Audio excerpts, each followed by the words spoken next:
del otro equipo, a que te metan un gol y empiecen a joder, y tú de repente reaccionas y generas violencia. Si es que el fútbol te genera esa violencia, o hay gente violenta que asiste al partido y son violentos de por sí y de repente aprovechan ese momento, ese instante para armar el caos o eso, ¿no? De repente desde tu punto de vista, tú con tu experiencia, ¿tú crees que haya gente violenta o...? En realidad es todo un problema social, güey. O sea, el tema de las barras es un problema social, igual que el hambre, igual que todos los problemas sociales que existen. Solo que están inmiscuidos en violencia, en drogas, justamente porque a eso desencadena la falta de líderes, de gobernantes, lo que sucede en cualquier estrato, ¿ah? Y eso desencadena. La barra brava es un problema social generado justamente por mala educación de padres, por base de familia, porque los barra brava que son personas como nosotros, simplemente que tuvieron una educación diferente, una manera de criar diferente, y eso es a lo que generan. Entonces ellos han optado por poner un chip que según ellos es lo que identifica a un barra brava. Es un chip que ellos lo han copiado de Argentina, porque el modelo de barra bravas acá en Perú no existe, lo han traído de Argentina. Y en Argentina se copiaron que hacían eso, pero en Argentina lo hacían ¿por qué? Acá lo hacían porque lo copiaron a Argentina, o sea, es copiarte sin saber el por qué tú haces eso. Y acá lo transgiversaron y lo llevaron a todo un degeneramiento que ha generado pues todo el caos que vemos ahora. Pues, ahora, las violencias. un ejemplo del cual habíamos comentado en clase había sido un problema actual que me comentaste acerca de no hay necesidad de repente de ser hincha de un mismo equipo para pelearte o sea, que los dos sean de la U y uno supuestamente hay rivalidades entre equipos, ¿no? Universitario Alianza Lima. Pero ambos sabemos que hay esa rivalidad, pero ocurrió recientemente que en pleno partido, si fue con León de Huánuco, no me equivoco, en el Monumental, la barra de Norte se abre en dos. Y tú me explicaste algo de cuál era el problema por cuál un chico creo que también había muerto, el mismo universitario por una pelea entre Es el lucha de poder, pero es lo mismo, nuevamente un problema social, lucha de poder. Igual como en un gobierno hay 2, 3 partidos políticos que se matan y que un pincho les interesa a la gente, la población, solo sus intereses, lo mismo ocurre dentro de una barra. O sea, una barra es igual que una institución, ya sea un gobierno regional, es lo mismo. Tienen los mismos cargos, los mismos poderes, la misma organigrama, el mismo esquema triangular que existe donde hay una cabeza y hay un montón de bases. Ya, lo mismo es, entonces igualito que en cualquier institución o el mismo estado hay corrupción y esa corrupción te genera esos divisionismos. Es lo mismo. Y fuera del estadio, cuando pasa que ustedes, o sea, las rivalidades entre los dos equipos, creo que le dicen clásico, ¿no? Fuera de los clásicos. Porque, o sea, igual ustedes tienen estos mismos problemas sociales fuera del estadio como dentro, porque de todas maneras si encuentran a un barrista del equipo contrario, creo que sí, es que justamente esa es la ideología que se ha generado a través del tiempo, o sea, es una costumbre. Hablando de barras acá en Perú, estamos prácticamente hablando de que se está entrando a una segunda generación, o sea, los barras bravas mayores que existen acá en Perú deben tener un promedio de 40 años aproximadamente. Eso te quiere decir que ya tienen hijos y que esos hijos han adoptado los mismos chips violentos o códigos, que en la barra le llaman códigos, ¿ya? Esos códigos los han adoptado porque los hacen parte de su círculo de inclusión. O sea, tú siendo hijo de un barra brava, como que aspiras a ser igual que el ejemplo que tienes ahí, ¿no? Entonces, y tu viejo, siendo un barra brava, lo que quiere es que su hijo asuma el mismo liderazgo que él pueda tener. Igual como tú siendo gerente de una empresa, quisieras que tu hijo también llegue a ser el gerente de tu empresa. Es lo mismo. Entonces, ahora, esos códigos son los cerrados. Todo eso es cerrado. ¿Hay solución? Sí hay solución. Pero se trabaja a largo tiempo y con bases. O sea, yo te lo digo porque yo he estado en las barras, conozco las barras, he sido directivos de barras. Ya no estoy en las barras, ahora combato las barras.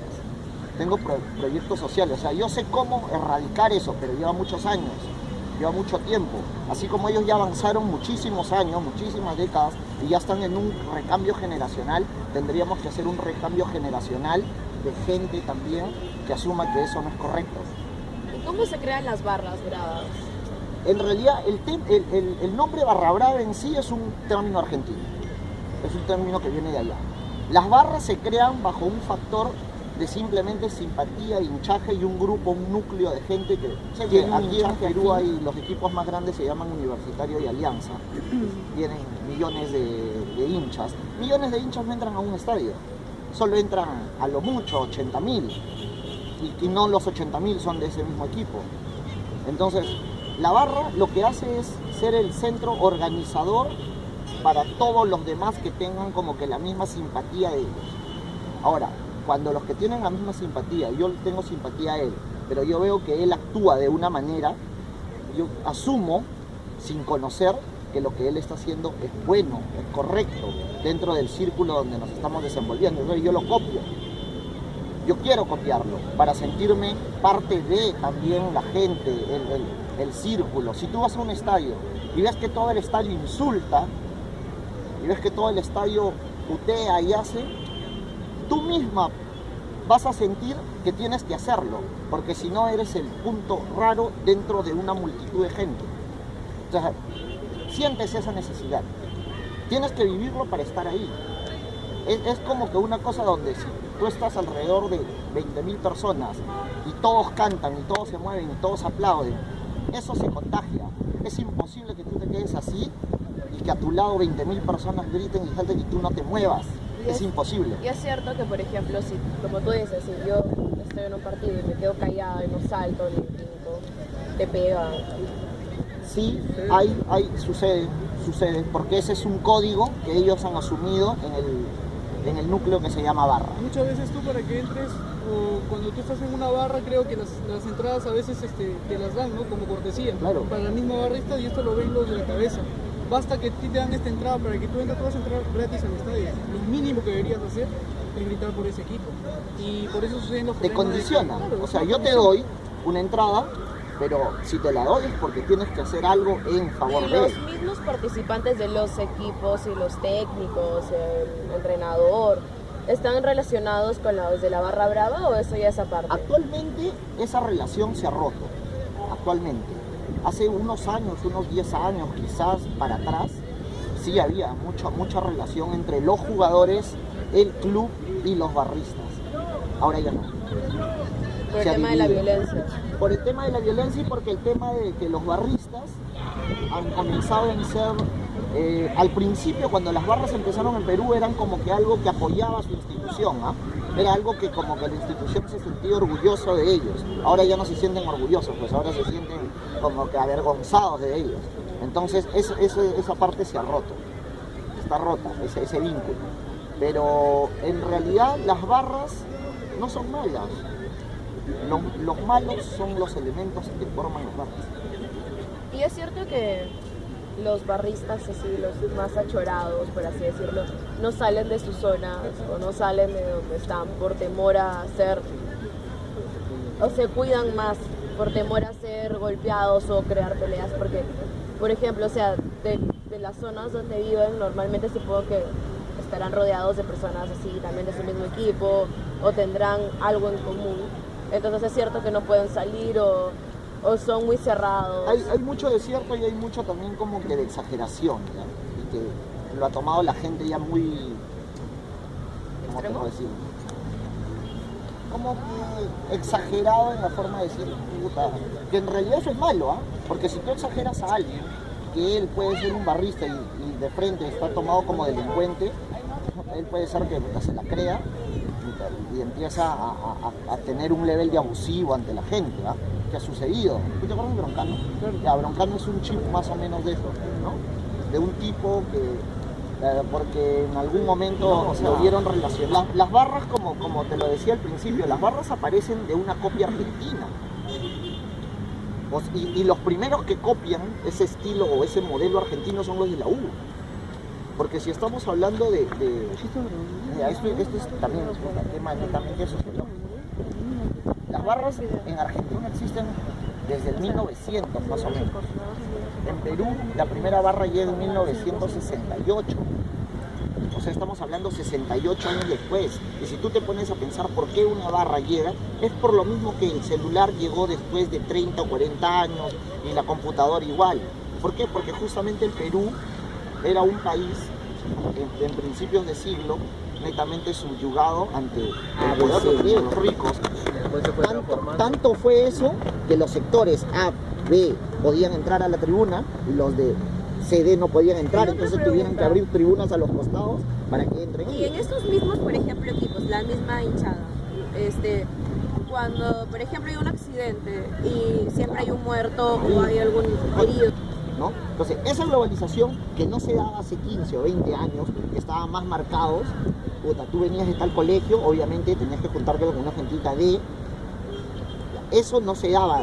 Entonces, antes sí había como que más marcados, hasta ahora sí, pero la globalización como que ha metido a todos dentro de un mismo globo. Entonces ya no se ve tanto esos temas. Y justamente te lo decía porque te puse el ejemplo de Ollarse y este pata, ¿ya? Así como él, hay cantidad de gente de la clase alta, limeña, arequipeña, trujillana, metida en los temas de barrio. Y tú los ves, son vándalos y tan vándalos como cualquiera que vive en el Río Seco o en el Porvenir, ¿ya? Y viven en San Andrés, en el Gol. Y son tan pastrulos o más pastrulos que los que viven en un barrio fumonazo. Historias reales las conocemos nosotros, que al menos hemos estado ahí, las conocemos.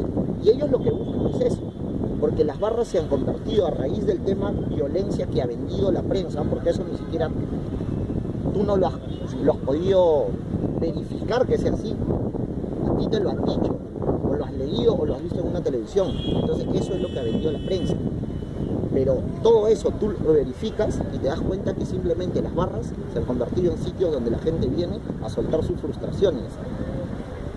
Por eso ves... O sea, algunas personas, hinchas de esas barras, más que todo van para liberarse, desahogarse de la frustración que pueden sentir, más que por un tema de violencia. Y es eso lo que quizás hace también que surja esta misma violencia por la impotencia que pueden sentir entre ellos mismos. Eso es verdad, y porque los líderes de estas pseudo barras permiten ese tipo de cosas. O sea, si tú dentro de una organización permites como líder, obviamente la gente se te va a llenar. Y ha habido casos en los que los mismos barristas se han puesto contra los líderes, sí. O sea, se han saltado, por así decirlo. Sí, claro que sí. Pero acá viene justamente, cuando tú eres líder, y ese es un tema de liderazgo, los líderes saben manejar tiempos, gente, y por algo son líderes, porque tienen como que esa nota innata. Entonces, si tú ves que acá no va, simplemente o dejas y rearmas tu proyecto o te enfrentas a ello, ¿no? Los pseudos líderes hacen los enfrentamientos, y ahí va lo que me estaba diciendo él. Las divisiones por pseudos líderes. Pero cuando simplemente tú quieres hacer algo, no le dejas a la gente que se quede con sus cosas, que ellos mismos o el tiempo se dé cuenta, les haga darse cuenta de que estaban mal y creamos su proyecto en otro lado. ¿Estas barras tienen sus reuniones antes de cada partido, semanales, mensuales? Sí, sí, o sea, el tema de barras porque está... ustedes tienen unos cantos así, como que estrofas. Las barras tienen sus cantos, o sea, tienen las canciones que supuestamente deberían ser canciones agresivas, que generan violencia, porque desde que tú incitas violencia con un insulto o con una palabra, ya estás generando violencia. Estás generando que el otro lado te responda, haga una réplica. Entonces, prácticamente tú estás prendiendo la mecha de un fuego. ¿Para qué hacerlo?